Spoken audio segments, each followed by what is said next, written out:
کی خدمت میں ایک بندہ اس نے آ کے عرض کی یا رسول اللہ صلی اللہ علیہ وسلم، یا رسول اللہ یہ بتائیں قیامت کب آئے گی؟ قیامت کب آئے گی؟ اب حضور کے غلاموں کی شان دیکھیں، قیامت کا انتظار کون کرتا ہے؟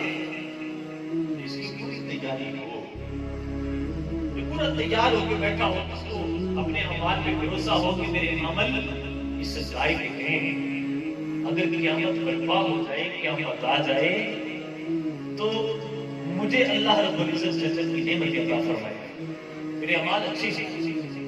اب حضور کے غلاموں کی شان دیکھیں، حضور سے پوچھ رہے ہیں یا رسول اللہ، یا رسول اللہ یہ تو بتائیں قیامت کب آئے گی؟ حضور فرماتے ہیں ما اعددت لہا، قیامت کے بارے میں پوچھنے والے یہ بتا کہ تو نے وہ دن آنے سے پہلے اس کی کیا تیاری کر رکھی ہے؟ کیا تیری تیاری مکمل ہے؟ اگر قیامت آ جائے تو حساب و کتاب دینے کے لیے تو تیار ہے، تیرے اعمال بھی ٹھیک ہے، تیری تیاری پوری ہے، اگر قیامت برپا ہو جائے، قیامت آ جائے تو خیر ہے۔ کہا ما اعددت لہا من کثیر صلاۃ ولا صوم ولا صدقۃ، یا رسول اللہ صلی اللہ علیہ وسلم میں نے جو تیاری کر رکھی ہے اس تیاری میں یا رسول اللہ نمازیں پڑھی ہیں، روزے بھی رکھے ہیں، صدقے بھی دیے ہیں، لیکن نمازوں پہ بھروسہ نہیں ہے۔ یا رسول اللہ صدقوں پہ بھروسہ نہیں ہے، روزوں پہ بھروسہ نہیں کہ میں نمازوں کی وجہ سے بخشا جاؤں گا، میں اپنے روزوں کی وجہ سے بخشا جاؤں گا، میں اپنے صدقات و خیرات کی وجہ سے بخشا جاؤں گا۔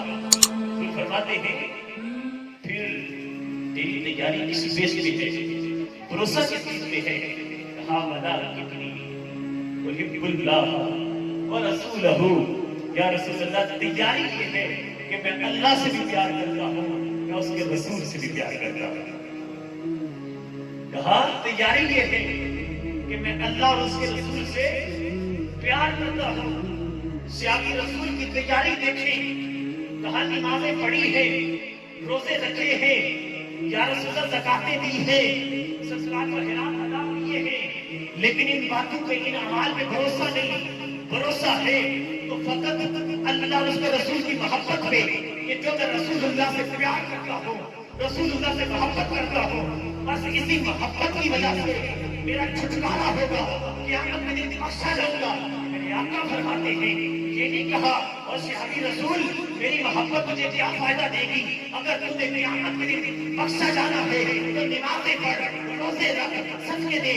کہا یہ اعمال ضروری تو ہے، لیکن ان اعمال کے ساتھ سب سے زیادہ بات ضروری ہے وہ محبت رسول ہے۔ میرے آقا فرماتے ہیں اور صحابی رسول سن، اگر تم مجھ سے محبت کرتا ہے تو انت مع من احببتا، تو جس کے ساتھ پیار کرتا ہے قیامت کے دن اسی کے ساتھ ہوگا۔ تیرا پیار، تیری محبت جس کے ساتھ ہے قیامت کے دن میدان حشر میں حد اسی کے ساتھ ہوگا جس کے ساتھ تیرا پیار ہے۔